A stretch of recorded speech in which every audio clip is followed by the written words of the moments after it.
Hi, I'm KiKi, and this is Things Go Sideways, the place and space to have honest conversations about the moments in people's lives that changed everything for them, what came next, and the wisdom gained along the way. Today, I'm talking with Stan Gibson. He's a keynote speaker, he's an executive coach, and the author of Living a Rich and Intentional Life. Stan has spent 4 decades in corporate leadership and entrepreneurship, building a career that looks extraordinary from the outside. But from this clarity that he carries now, we have to know that it didn't come just in a straight line, as with many of us. It probably came from learning that success without self-awareness isn't really success at all. And over the years, he's coached others who have certainly gone through their own sideways stories. Stan, I am looking so very forward to jumping into this, to talking about all things neuroscience with leadership and pathways and life. And thank you for being here. Oh, KiKi, thank you so much. It's going to be a blast. It's going to be fun. I love to talk about this stuff. Like you said, nobody goes through life without having to pivot, take a step to the left, to the right. I love your, just this whole platform. I think it's great. So yeah, let's dive in. Let's have some fun with this today. All right, let's do it. Well, I'd like to ask people right at the very beginning about their own sideways moments. And we usually have more than one, right? Like if we're living life, we're going to run into several sideways moments. And so I know that for you, you have decades of corporate leadership and entrepreneurship. Can you take us back, though, to a moment or a season when you experienced maybe a sideways story of your own in your life?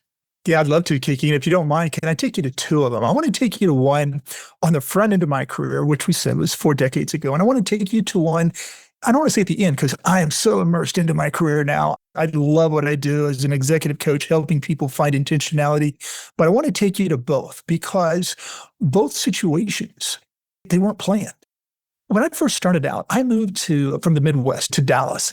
And I had this wonderful upbringing. I was in sports, everything succeeded. Life just was beautiful. It just always worked in my favor. And so when I was going to Dallas, I was going to go there, impress my parents, that I went there and I took it by storm and I did all this wonderful stuff. As I get there, I'm finding myself looking for any job whatsoever. And I find one and I'm managing apartments. And I'm managing for this large organization. And I don't know anything about politics. I mean, I am a country bumpkin. I am right off the farm. I have no idea what politics even means. And because it was this culture where men were elevated very quickly, which is not right, but I wasn't a part of it. I was just in it.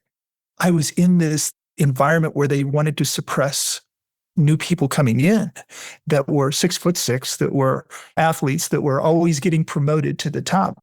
And through no fault of my own, I found myself in the regional director's office being told I had 30 days to ship up or ship out. I was going to be fired. I was going to be terminated.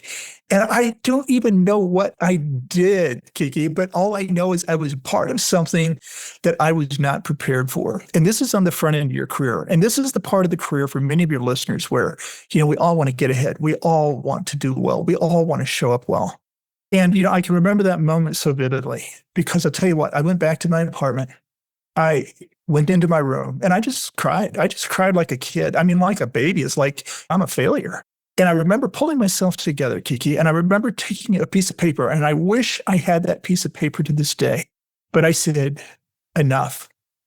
I will never let anybody dictate my future. There's only one person that can dictate my future, and that's me. And I wrote on that paper a 3 to 5 year plan. I mean, it was a small piece of paper, but it was the certification, the education. I wrote the things on there that I was going to live, to do, to accomplish. No one was ever going to dictate my future again. And so I walked back into that job. I had a 30-day notice and I succeeded. I mean, I started staying late. I worked. I put in all the effort. I put on all the energy. Anyway, it turned out to be a very nice career. Things went very well. But of course, there's always pivots here and there.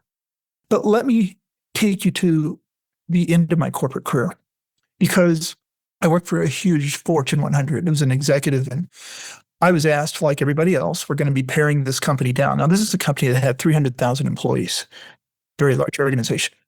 And so they were going to be paring down, 30, 40, 50,000. And they came to me and they said, okay, you need to go through this exercise, this process and pare down your team, which is always hard to do.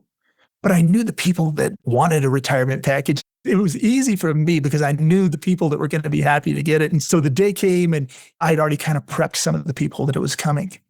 What I didn't know was that I was going to get the call. Yeah.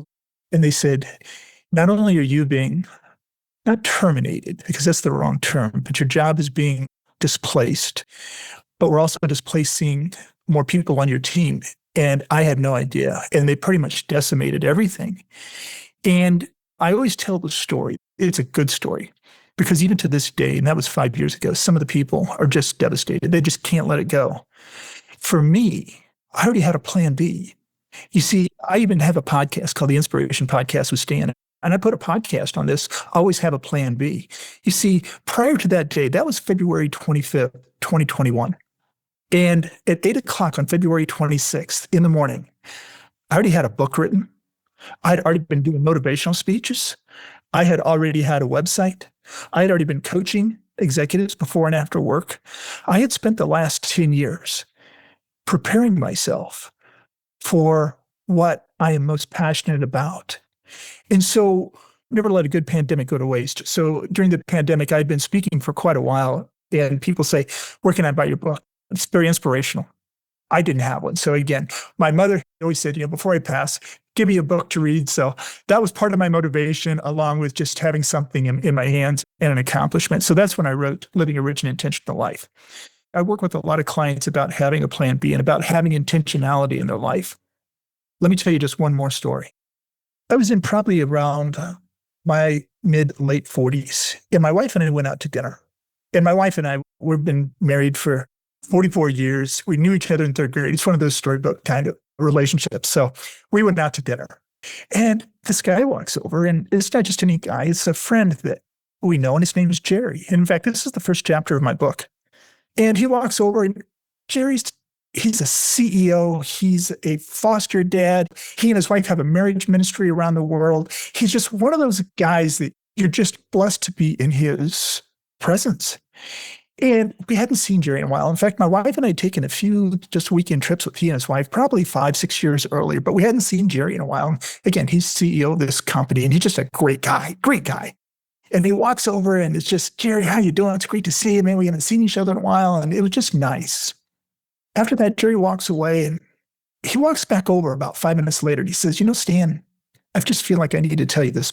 I didn't want to mention this, but I have cancer. And he said, I have a 50-50 chance of living for 5 years.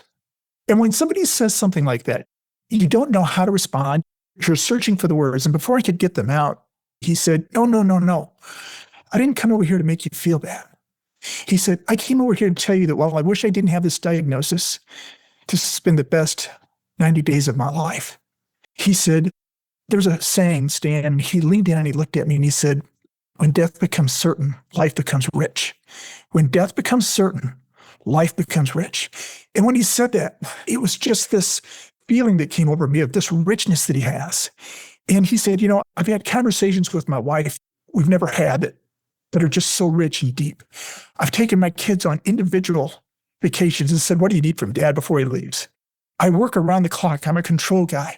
I've given up my CEO ship, and I'm now chairman, and I'm working 2 to 3 days, and I've put people in these chairs that can do the job as well, if not better.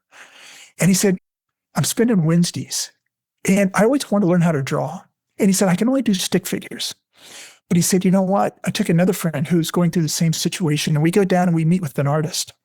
And when we meet with the artist, we have a glass of wine, and she's teaching us how to draw. And I said, Jerry, do you have any pictures? And he showed me these pictures, and KiKi, it looked like Picasso. I mean, he's developed into an artist. He's living a rich and intentional life. And that was about 15 years ago. And the beautiful thing is, Jerry's still alive. And Jerry was on my podcast. He was on my 20th episode. And Jerry's just one of these guys that when I showed him what I do in life and what I do for people and with clients, he said, everything you're doing, Stan, is what's keeping me alive. You're looking at helping people and intentionality with relationships, with their career, being a better father, being a better spouse, being a better mother. You're working with them on well-being. You know all the neuroscience around sleep well-being. You are painting a picture and helping people architect lives that are rich and intentional. And so where that came full circle, KiKi, was 8 years ago, my wife was diagnosed with stage 4 cancer. And that's a real blow. And everybody who's listening to this right now, you've experienced this. You either had cancer, someone in your family has, one of your friends. We all go through this. And so these are the pivots in life. And, one thing I always work with clients on is that you've got to be a little selfish to be a selfless leader, a selfless servant.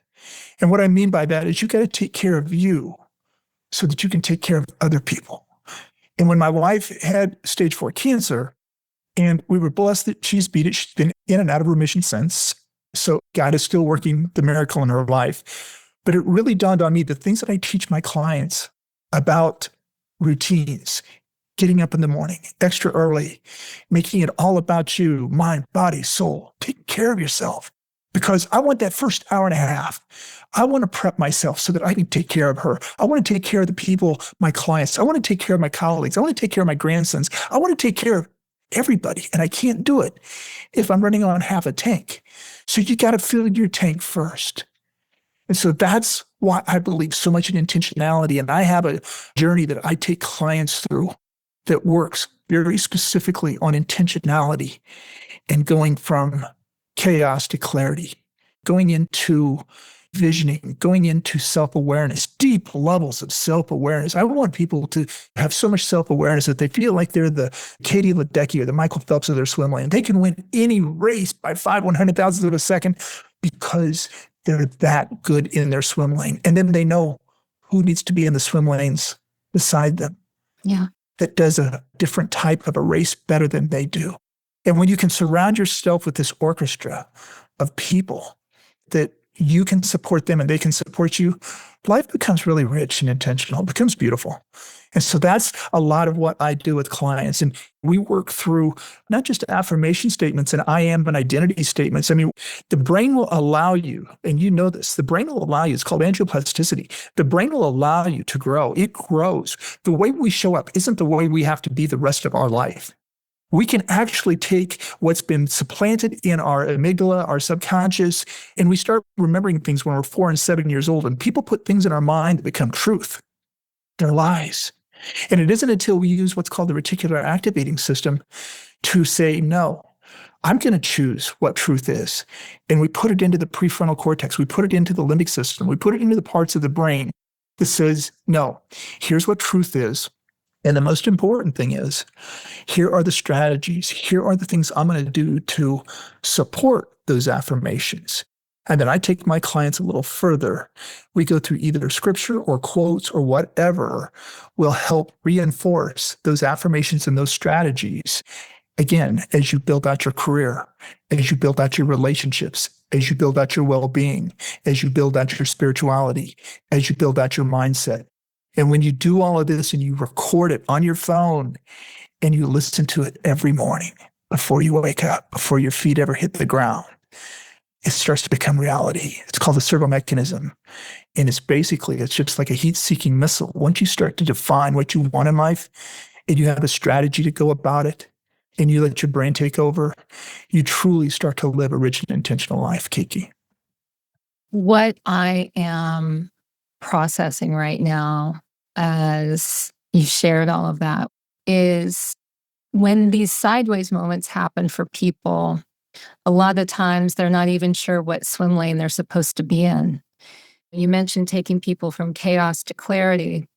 I imagine that when some people come to you and they're looking for your help and becoming the leaders that they want to be, they might need a little bit more help than others in figuring out what direction, what path. On things go sideways, a lot of times people's lives have been shaken up and they didn't have the plan B. They hadn't ever had that moment in the office where they left and they said, you know what, never again. I'm going to have this thing I'm working towards. So when you're working with people, who may have faced their own sideways moment, and that path in front of them has been disrupted. They know they have skills, they know they have gifts, they know they have talents, but they are no longer able to keep going on the path that they've been on. How do you begin to work with them to identify what their new plan might be? Because if they don't have that plan B in their back pocket that they've been working toward, I imagine that their questions to you aren't starting with things like, what affirmations or scriptures or what can I do to support this? They're probably saying, who should I be right now? Oh, what a wonderful question. You were processing very well. That's a wonderful thought that you went through right there. So when I work with clients, in fact, I'll just give you a client that I'm working with right now, very successful, 7-figure type client. And that doesn't mean anything. It just means that she's been very successful financially. But the thing is, her job, she has been there for 20 years in a Fortune 100, and it's become her identity. And that identity, they're moving the goalpost all of a sudden. Yeah. And her happiness has waned, and she's let things go by the wayside at home. Not terribly, but she knows that her identity is her work, and her husband comes probably third or fourth. In fact, I did ask, I said, let's prioritize the things in your life right now. And as she prioritized them, it was work, and I think kids might have been second, and I think it went health and everything else was down the list. And I said, what should it be prioritized like? And of course, a lot of times with my clients, it flip-flops. Hopefully faith is up there pretty close. It should be number one. And then it should be your spouse. And I talked to her about that yesterday. I said, spouses are like presidents and VPs. One isn't above the other. But if you start putting the kids above the relationship, you're both headed down a gnarly path. But to get to the question that you asked, we started going into some very, very deep self-awareness. I have 3 to 4 different psychoanalysis type testing and assessments that I use. One is the Clifton Strength Finders, what's strong versus what's wrong. For your listeners, there's 34 strengths out there, and you wake up with 5 of them, and they're your blessing. And the algorithms over 34 strengths, you couldn't match up. I think it's 1 in 34 million is basically are the different combinations out of 34 strengths. So you're very unique in the 5 that you have.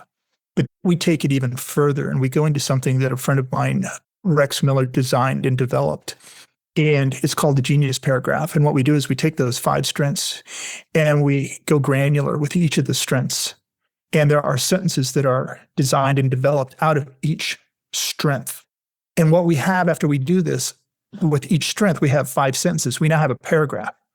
And we now have KiKi at her best. We have KiKi, not only the 5 strengths that she was born with, we also have them so granular that it's like you can't imagine how just it's you when you show up at your best. It's you at your best version, KiKi. So we develop that paragraph. And the thing is, like anything else, when you overuse a muscle, it becomes atrophy, it becomes weak.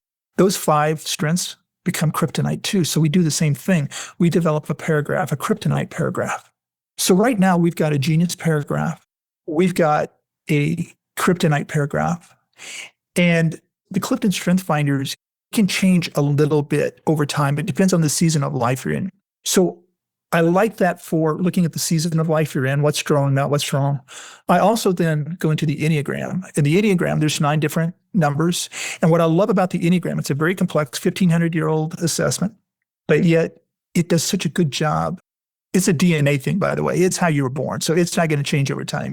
And it tells you how you process fear, how you process stress.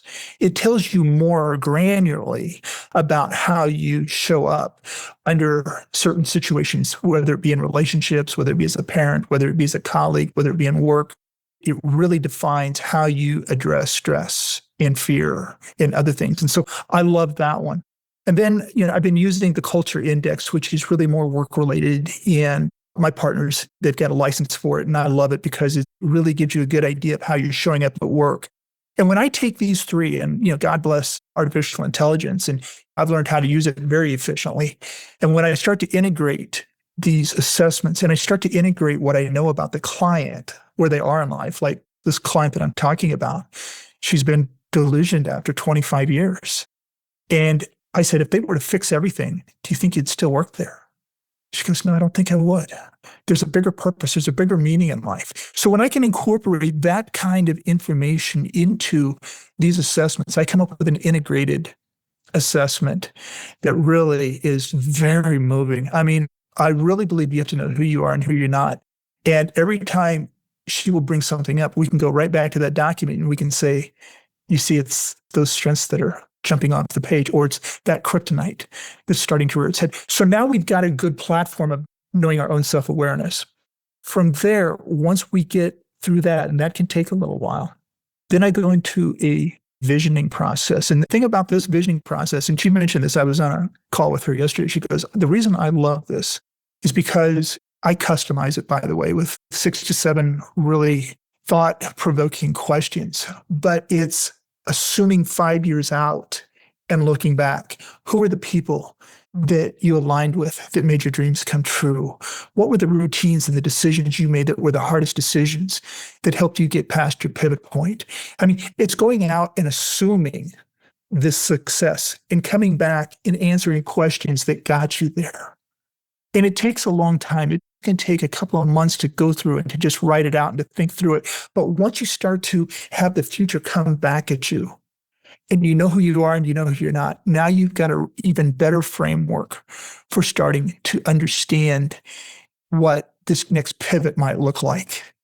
And with this client, we're starting to see she's done well in life and she's still young enough to where she could walk away. But now we get this blank canvas. And I know because of her strengths, she loves to help people. I know because of her strengths that she's a developer, that she's an activator. She loves to come into situations and work at an executive level, helping people with purpose. Now we're starting to get an architecture around the fact that that's where she needs to land as we look at what her plan B is.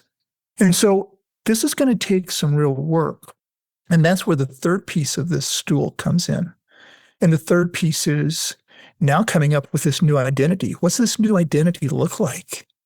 And it's always an I am the type of person who, or I am, I embrace, I am one who. It's not I will, someday I'm going to. It's none of that. It's a place to come from. Even in the Bible, Jesus said I am 12 times in the book of John. I am, I am. It's an identity. You're stating an identity. And this identity can become reality as long as you create the strategies, because after you create the identity in each of the areas, again, I go back to your career, I go back to your relationships, I go back to your well-being, I go back to your mindset. Once you've created this mindset and this identity in these areas of who you're going to be, then the next thing is you say, therefore I must. Therefore I must. Well, what is must? What are the things that you must do to create that identity in your life? I'll give you an example. As an Enneagram 7, which a lot of your listeners won't know what that means, but let's just say that, Chris said, that's why I'm on stage all the time. I can converse well and think on my feet, but I'm also very resistant to pain. Enneagram 7s like to live in the future a little bit because the realities can be too harsh. So you can imagine with my wife having cancer, not wanting to deal with the reality. My mother passed away about a year ago, and she was my best friend. And fortunately, she made it to almost 92, but I was having to think about going on without her as well. And so those are very hard on Enneagram 7s. And when you know yourself, I was then able to come over and to start to work on my affirmations. And I would start to work on, I embrace all seasons of life, living, dying, death, and living eternity with Jesus Christ. I would start to create this identity, this statement. And then I was going through the therefore I must. What are the things that I must do in order to embrace that? I mean, I have to embrace reality. And what were some scriptures that could help come back and reinforce that? And so I'm not saying that I'm perfect at it, KiKi. I'm saying, though, that I have made tremendous strides. Once my mom passed, it was like it was a blessing. It wasn't the grief that I thought I was going to have, because I think I had prepared mentally of what life is all about. And I don't mean to get too scripture oriented to anybody, but in the book of Ecclesiastes, Solomon, the richest man ever, says life is meaningless 13 times. Well, that's a downer. That depresses the heck out of you. When you look at the Hebrew word, they don't have a word for meaningless in Hebrew. It's really vapor. And that's what he was saying. It's life is vapor. Wow. Yeah. It happens so quick. The days are long, the years are short. And so when you start to think of it as vapor, that's where, having meaning, having purpose, and having people think through there's more to life than this identity in a career. And that was my identity in my 40s. My identity was my career. But, my wife, she got the leftovers. My daughter, thank God, they're both better grounded than I am.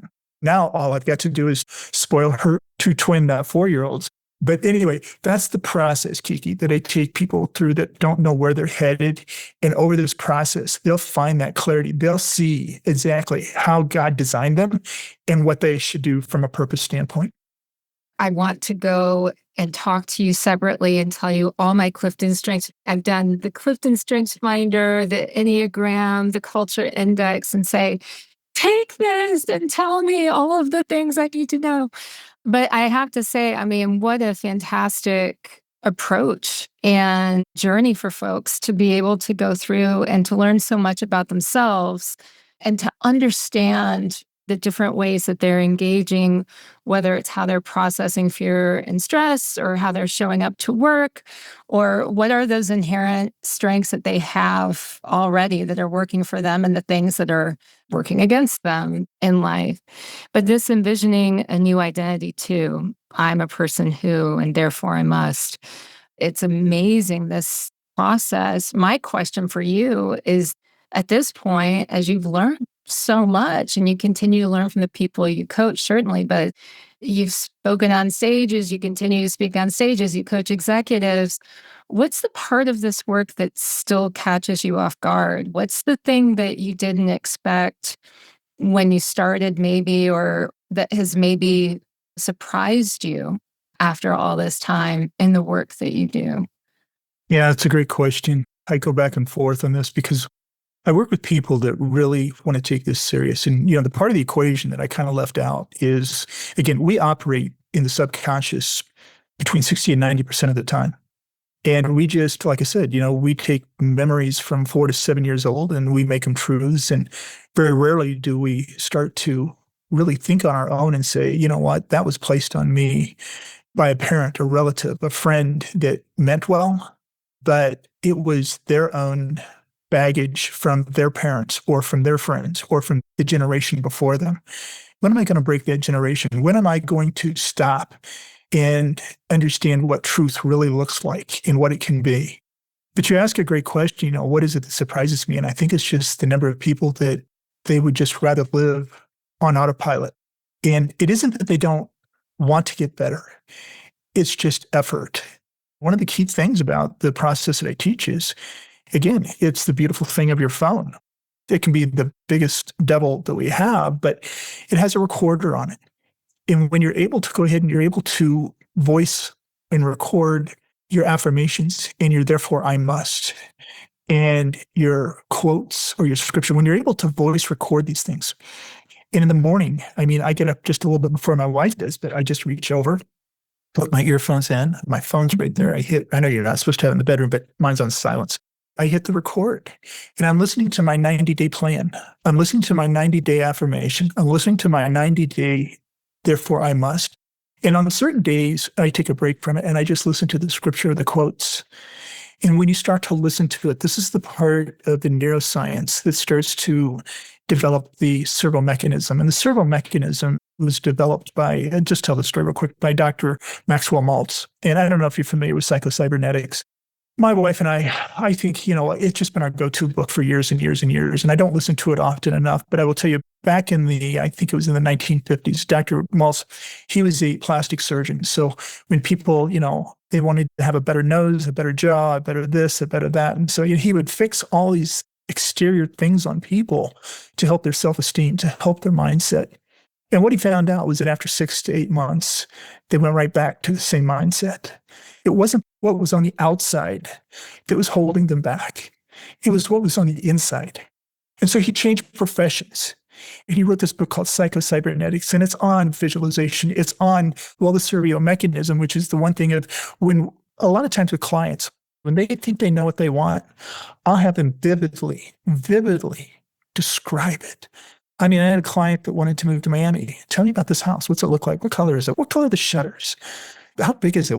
Once you can start to visualize, and that's why I have people do this 5-year journal that comes backwards. Once you can start to visualize it, the mind will take over. The mind will take over. I teach group leadership. And one of the things I have laid on the class, and I laid it on myself, and I also record this and I listen to this. I don't know if you're familiar with Marianne Williamson, wrote the book on love. She had one of the most beautiful quotes. And I listen to this probably 2 to 3 times a day. But it says, my deepest fear is not that I am inadequate. My deepest fear is that I am powerful beyond measure. You see, it's my light, not my darkness, that most frightens me. I think that's so powerful. It's my light, not my darkness, that most frightens me. I ask, who am I to be? Brilliant, gorgeous, talented, and fabulous? And actually, who am I not to be? It goes on to say, I'm a child of God. My playing small does not serve the world. There's nothing enlightening about shrinking so that other people won't feel insecure around me. See, we always work ourselves down so that the people around us won't feel insecure. But yet we're all meant to shine as children do. I was born to manifest the glory of God within me, and not just within me, but in everyone. And the final part is, as I let my own light shine, I'm unconsciously giving other people permission to do the same. So as I let my light shine, other people are going to shine. And as I'm liberated from my own fear, my presence automatically liberates others. See, I think that is so beautiful. I think that is so deep, because it's our light. It's what we can become that scares us most, not what we can't become. It's easy to go with our fear of inadequacy, that it's fearless to go where the light is and what we can become. Wow. Mic drop moment. Yes. You brought up scripture a few times, and one of them, what Solomon shared, and the idea that there wasn't this word for meaningless, that it meant vapor. Is there another scripture that you've come across recently that you've found some new way of looking at it, or some new interpretation of it that really is meaningful for you that you'd like to share? I'm always buried there because there is wisdom to be found. I did a podcast on faith, and it wasn't to convert people. It was to challenge them. Believe in something. Have a take on something, because just to say, I don't believe because I see hypocrites, is a horrible way to go through life. I always say the church is a hospital for sinners, so don't blame them. Have your own take on life. But as you ask me about scripture, there are so many right now, because I know that there's 4 or 5 that talk about your gifts, that talk about the gifts that God gave you in using those gifts. And I can't point to this specific, because it's like every time right now I'm looking, it's like, oh my goodness, there's another one. Oh my goodness, there's another one. And there's just so many points in the Bible that talk about we're all made unique. We need to use those gifts. We've been blessed with them. So I will tell you this much. In my affirmation statements, in my identity statements, I do have those scriptures all laid out over the side. One's about, with wise counsel comes many counselors, always surrounding myself with good people. It's one of the things I teach in my group classes, having a board of directors. Always go to people that you're fearful of in your mind. You think they're so far ahead of you in life, or they're so much better. Would they really spend 30 minutes with me just to mentor me? Oh, they will. And there's so many people that are retiring that I know right now, and they're so unhappy because all this intellectual capital is going out the window, all this knowledge, all this wisdom. And so to ask them to spend a few minutes with you every couple of months, I always have a board of directors, have people that can lift you up. And there's a lot of good people out there. That's beautiful. And you saying that you weren't able to pull on the exact right one, I think that was maybe the message that you needed to share at that moment. So that is good. The question that I always like to ask people at the end of these interviews is, when someone finds themselves in a sideways moment, similar to what you shared earlier, maybe it's somebody that's being pulled in and they are going through and they've discovered, wow, I'm part of this. I'm part of the group that's being let go. I had no idea. if there's somebody that's sitting out there and there's something about your story that resonates with them and they say, that's where I am, and I'm not sure what the next step is, what feels honest to say to them right now? This too shall pass. It's devastating in the moment. It's beyond devastating. And, we can look at losing a loved one. We can take a look at a lot of devastating moments, and the hurt will never go away, but it will dissipate. It will lessen. That's why I have faith that there is a creator that will help me get through it. But own the moment. Don't feel like you have to just dismiss it and be cheerful and say, oh, this is all going to turn out well. Own the moment. Be in it. That's okay. Take some time and don't feel like you have to make a decision. There are people in your life that you probably can lean on to talk it out. Hopefully they're a listener, not a talker, because sometimes that's all you need to do is you just need to express and talk about it. For me, when I was 23 years old, it was going in my room, crying my eyes out until the tears were gone and I could just find that piece of paper and say, no, here's the plan going forward. I'm never going to let anybody else dictate my future. This is something that I own. I always ask clients, are you a victim or are you an owner? Are you a victim or are you an owner? And most of us try to become victims. But when we own our actions, when we own the next step, when therefore I must, at the top of your mind, it's like, okay, own the moment, let it simmer. It hurts, but this too shall pass. And then start to get the counsel that you need. Start to look for solutions, suggestions. Work with that board of directors. Start working with people. Get out and about. It will get better. And I have yet to have a situation that didn't seem like it was the worst in the world that didn't get better over time. What a gift it has been to talk with you today, Stan. I am so glad to have had the chance to meet you. You as well. And to learn from you and to hear your stories. Thank you. Thank you for joining us today. Thank you, KiKi. I appreciate it. To all your listeners, may you all live a rich and intentional life. And if ever need be, I'm a giver, so I give away a lot of stuff. And if you go to leadwithstan.com, I have a PDF that has all the neuroscience and all the resources and all the good stuff around sleeping, around nutrition, around fitness, around visualization. But I'd love to give that away. I call it my Double Down on You PDF, and there's only 2 slides. But the reason I like it is because, again, I always believe you need to take care of you so that you can be a servant leader. But I would love to go ahead and just give that to you. And I have so many different tools. I love to share them. So if you're interested, never any sales pressure for me. I just love to help people out. And so let me know, leadwithstan.com. I love that. Thank you so much. Stan has some incredible resources. We've got links to everything, including the one he just shared in the show notes. Check out his website, his book, his podcast, his speaker reel, and ways to connect with Stan directly. Folks, if there's anything you need to know right now, it's that you don't have to resolve everything today. You just have to stop pretending. That's enough for right now. So remember, when things go sideways, that's where the real story begins. See you next time.